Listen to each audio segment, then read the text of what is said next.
Hello guys, अस्सलाम वालेकुम, नमस्ते, Sat Shri Akal. So guys, welcome back again to our channel spontaneous reaction. So guys, मेरा नाम हसन और मैं हूं उमाद लतीफ। सो गाइस, आप लोगों के लव एंड सपोर्ट का बेहद हम शुक्रगुजार, सपासगुजार हैं। तो हम तहे दिल से आपका शुक्रिया अदा करते हैं, मैं और उमाद लतीफ। तो आज की जो वीडियो का टाइटल है वो ये है कि Delhi metro is India's largest metro network. So guys, इसकी सजेशन काफी हमारे दोस्तों ने कमेंट सेक्शन में की, तो हमने कहा क्यों ना इस पे रिएक्शन फुल दिया जाएगा सर। तो बेसिकली इंडिया में मेट्रो जो नेटवर्क है पूरे इंडिया में बहुत बड़ा है यार। अहमदाबाद आप ले लो, आप मुंबई ले लो, चेन्नई ले लो, आप ये दिल्ली ले लो, बेंगलुरु में भी, और सबसे पहले मेट्रो ट्रेन कलकत्ता के अंदर चल गई थी 1984 के अंदर। और ये जब मुझे पहली बार पता लगा था मैं सुन के हैरान रह गया था। 1984 के अंदर चल गई थी पहली मेट्रो इंडिया के अंदर, कलकत्ता के अंदर। और अभी तक पाकिस्तान के अंदर, लाहौर के अंदर चली है, वो भी अब चली है। मेट्रो ट्रेन भी चल गई है, लेकिन अभी लाहौर के अंदर अब चली है, मतलब अभी। तो दूसरी बात ये है कि अमाद, मैंने रिसेंटली कल एक आर्टिकल पढ़ा जिसमें बताया जा रहा है कि दुनिया का सबसे बड़ा एयरपोर्ट नोएडा सिटी, जिसे गुड़गांव भी कहा जाता था, उधर बन रहा है। दुनिया का सबसे बड़ा एयरपोर्ट बन रहा है इंडिया के अंदर। अच्छा, नोएडा सिटी। मैं समझ रहा था मुंबई का शायद सबसे लार्जेस्ट उस पर अगर आप मुंबई का है, बट उससे भी बड़ा बन रहा है अभी। अच्छा, बन रहा, मेरे का बन गया है, कंस्ट्रक्शन है। अगर उस पर भी आप लोग रिएक्शन हमसे दिलवाना चाहते हैं तो आप कमेंट सेक्शन में स्पैम कर दें। सो गाइस, आज की वीडियो पे जो होने वाला है वो देख के पता चलेगा कितना भाई। वीडियो देखने के बाद ही जो मजा आने वाला है, हमेशा मजे की डिस्कशन, मजे की कन्वर्सेशन है वो उसके बाद ही होती है। लाइक एंड हमारे चैनल को सब्सक्राइब और वीडियो को लाइक जरूर करें। ये इस कलर का बटन होगा, इस कलर का बटन है, ठीक है। तो हमेशा की तरह काउंटिंग से स्टार्ट करते हैं। 3 2 1 स्टार्ट। दिल्ली मेट्रो देश का सबसे बड़ा और दुनिया का 11वां सबसे बड़ा मेट्रो नेटवर्क है। ये बिजिएस्ट मेट्रो और दूसरा सबसे पुराना है कोलकाता मेट्रो के बाद। मेट्रो कंस्ट्रक्शन में 4 फेजेस इस्तेमाल हुए। 2002 में पहला सेक्शन खुला था रेड लाइन का। ये 8.3 किलोमीटर लंबा रूट था शादरा से 30 हज़ारी तक। 2003 में 4 और स्टेशन खोले 30 हज़ारी से इंदरलोक तक। फिर 2004 में रेड लाइन को 8.9 किलोमीटर से और एक्सटेंड किया गया रिठाला तक। न्यू येलो लाइन बनाई गई 4 किलोमीटर लंबी विश्वविद्यालय से कश्मीरी गेट तक। अगले साल येलो लाइन को एक्सटेंड किया गया सेंट्रल सेक्रेटेरिएट तक। इसके अलावा नई ब्लू लाइन बनी 23 किलोमीटर लंबी द्वारका से 12 खंबा रोड तक। इसमें 22 स्टेशन थे। इन दोनों लाइंस का इंटरचेंज बना राजीव चौक में। 2006 में ब्लू लाइन को दोनों तरफ से एक्सटेंड किया गया द्वारका सेक्टर 9 और इंद्रप्रस्थ तक। इसी के साथ फेज 1 खत्म हुआ और कंस्ट्रक्शन का फेज 2 स्टार्ट हुआ। 2008 में रेड लाइन को ईस्ट में 3 किलोमीटर से एक्सटेंड किया गया दिलशाद गार्डन तक। अगले साल येलो लाइन को एक्सटेंड किया नॉर्थ में जहांगीरपुरी तक। ब्लू लाइन को साउथ ईस्ट डायरेक्शन में एक्सटेंड किया 15 किलोमीटर से नोएडा सिटी सेंटर तक। इससे पहली बार Delhi metro Delhi city limit से बाहर निकल गई उत्तर प्रदेश में। 2010 में येलो लाइन को 27 किलोमीटर से एक्सटेंड किया गया गुड़गांव तक। इसमें 19 नए स्टेशन ऐड हुए, जिसका आखिरी स्टेशन हुडा सिटी सेंटर था। द्वारका सेक्टर 21 तक ब्लू लाइन को एक्सटेंड किया गया और ब्लू लाइन की नई ब्रांच बनाई गई 6 किलोमीटर लंबी यमुना बैंक से आनंद विहार तक। इसके अलावा 2 नई लाइंस इंट्रोड्यूस हुई, ग्रीन और वायलेट लाइन।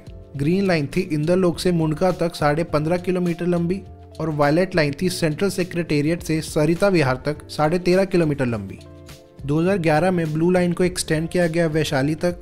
ग्रीन लाइन की नई ब्रांच बनी कीर्तिनगर से अशोक पार्क मेन तक और वायलेट लाइन को एक्सटेंड किया गया साउथ में बदरपुर तक। इसके अलावा नई एयरपोर्ट एक्सप्रेस लाइन इंट्रोड्यूस हुई 22.7 किलोमीटर लंबी न्यू दिल्ली से द्वारका सेक्टर 21 तक। इसमें सिर्फ 6 स्टेशन थे। ये पहली एयरपोर्ट एक्सप्रेस लाइन थी इंडिया में।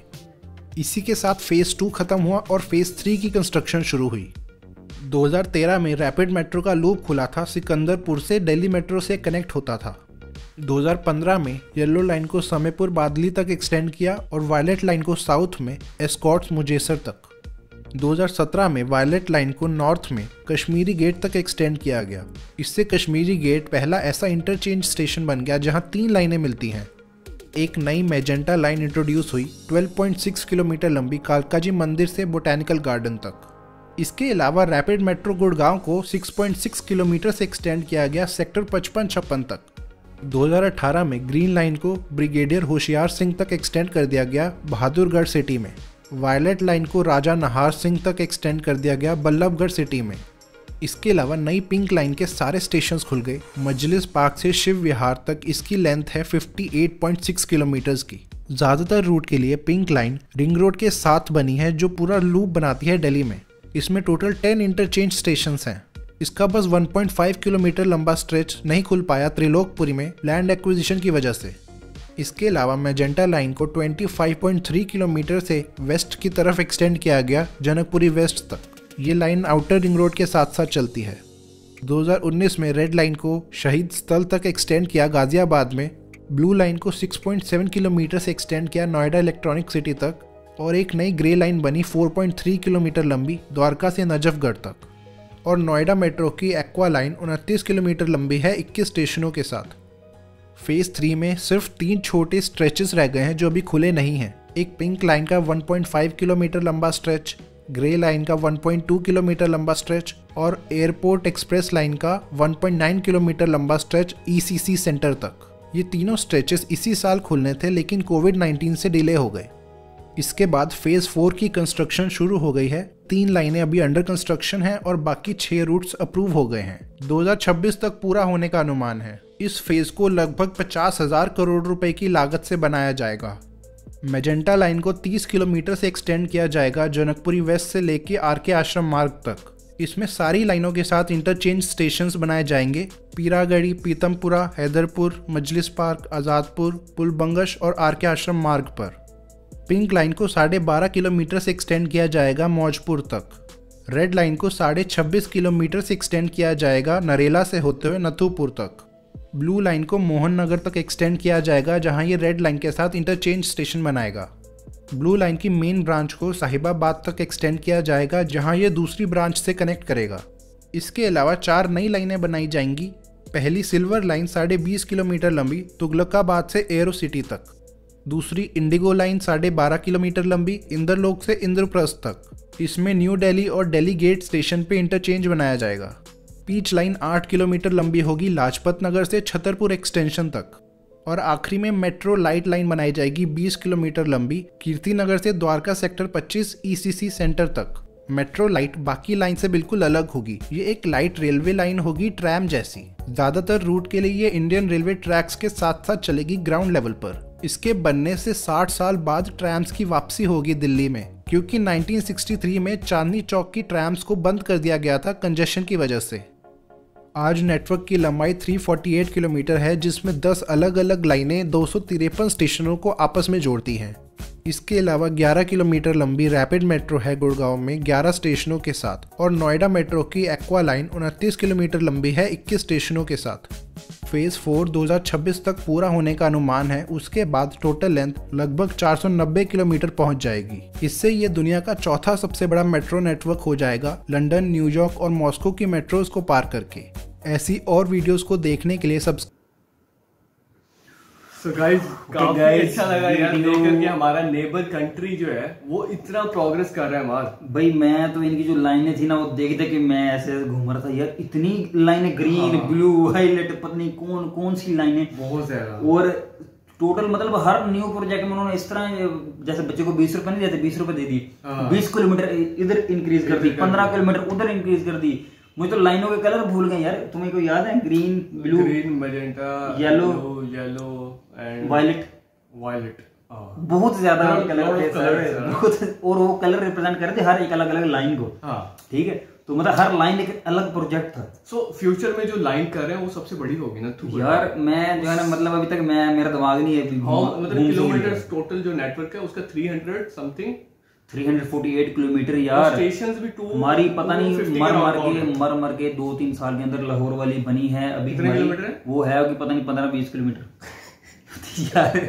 और ये सिर्फ इंडिया के अंदर, जो दिल्ली के अंदर है ना, ये सिर्फ दिल्ली के अंदर 348 मतलब 350 किलोमीटर। मैं बताऊँ आपको कितना बनता है यहाँ से? मुझे पता है। यहाँ से लाहौर है तकरीबन 500 किलोमीटर। अंदाजा लगाओ ये कितना फासला है। दिल्ली के अंदर दिल्ली के अंदर सारी घुमा दी है, मतलब एक चेन बना दी है इस तरह। और लाहौर के अंदर से 20 किलोमीटर की बनी है, मर के 20-25 किलोमीटर आई थिंक, इससे ऊपर नहीं है। ठीक है, उस पे भी केसेस, उससे भी अभी केसेस चल रहे हैं। और 300 अरब की बनी है और वो मतलब अभी भी जो है ना केसेस उस पे लगे हुए हैं, भाई ये गलत बनी है, इस तरह बनी है, मतलब उसी के अभी उलझनों से बाहर नहीं आए। तो एक्सटेंड करना तो दूर की बात है। सो अमाद, आपने देखा कि इंडिया की जो फ्यूचर प्लान है वो बहुत स्ट्रॉन्ग है, बहुत स्ट्रॉन्ग है।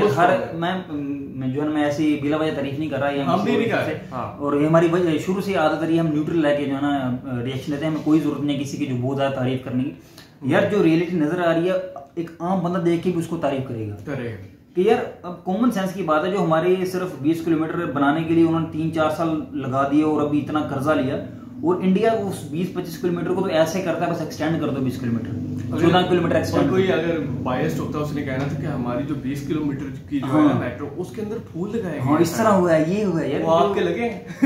जो रियलिटी है वो सबको पता है, रियलिटी है भाई। बहुत अमाद, एक ये भी चीज है कि फ्यूचर प्लानिंग इनकी बहुत स्ट्रॉन्ग है, और ये भी चीज है जब मैं वो हिस्टोरिकल उनका जो देख रहा था, उसके अंदर जब 2017 इन्होंने 2017 क्रॉस किए, उसमें नरेंद्र मोदी की हुकूमत थी ना उस टाइम, तो उस फेज में इन्होंने बहुत ज्यादा काम किया यार, इंफ्रास्ट्रक्चर के हिसाब से बहुत ग्रो करा है, ठीक है ना। और दूसरा जो है ना, मैंने हमेशा कहता हूँ आईटी के हिसाब से, मैंने भी रिसेंटली एक वीडियो पर रिएक्शन दिया था, आईटी की यूनिवर्सिटी बन रही थी, सिर्फ उस पे पता नहीं कितने 1200-1300 करोड़ लगा रहे थे सिर्फ एक यूनिवर्सिटी बनाने के अंदर। और दूसरा आईटी के लिए स्पेसिफिक एक 2 सिटी बनाए, बेंगलुरु और नोएडा सिटी। बेंगलोर तो आईटी का हब कह सकते हैं ना इंडिया के अंदर। आप मेन आई थिंक जो भी अब हेडक्वार्टर्स अगर आना शिफ्ट हुए, मुझे जहां तक लगता है, फ्यूचर प्रेडिक्शन हमने पहले भी की थी यार, मुझे जहां तक नजर आ रहा है इंडिया जिस तरह ग्रो कर रहा है, सिलिकॉन वैली बनने जा रहा है, तो मतलब किसी भी बहुत सारे हेडक्वार्टर यहाँ पे शिफ्ट हो सकते हैं, ठीक है ना। अच्छा, एप्पल ने जैसे डिसाइड कर लिया। अच्छा, मजे की बात ये भी है कि जो बेंगलुरु है ना हमारे सिटी, उसके अंदर हाईएस्ट पेड सैलरी दी जाती है बेंगलुरु के अंदर, और सबसे एक्सपेंसिव सिटी भी कहा जाता है बेंगलुरु। हाँ, मतलब जो सैलरी ज्यादा दी जाती है वो उसी खर्चों में निकल जाती है, एक्सपेंसिव भी है। जैसे हमारा इस्लामाबाद बहुत ज्यादा एक्सपेंसिव और कराची बहुत ज्यादा। नोएडा सिटी की बात कर लें, हमने उस पर रिएक्शन भी दी है बहुत जबरदस्त था। सो गाइस, दोबारा से आ जाते हैं दिल्ली मेट्रो नेटवर्क पर। दिल्ली मेट्रो नेटवर्क इतना वास्ट हो जाएगा कि उनका जो फेयर के जो चार्जेस हैं जो आम जनता के, वो काफी कम हो जाएंगे वहाँ। यार असल में ये ना दिल्ली से उन्होंने बताया ना, बाहर भी जाना शुरू हो गया, यूपी की तरफ गई है, मतलब दूसरे स्टेट्स के साथ भी कनेक्ट होना शुरू हो गई है।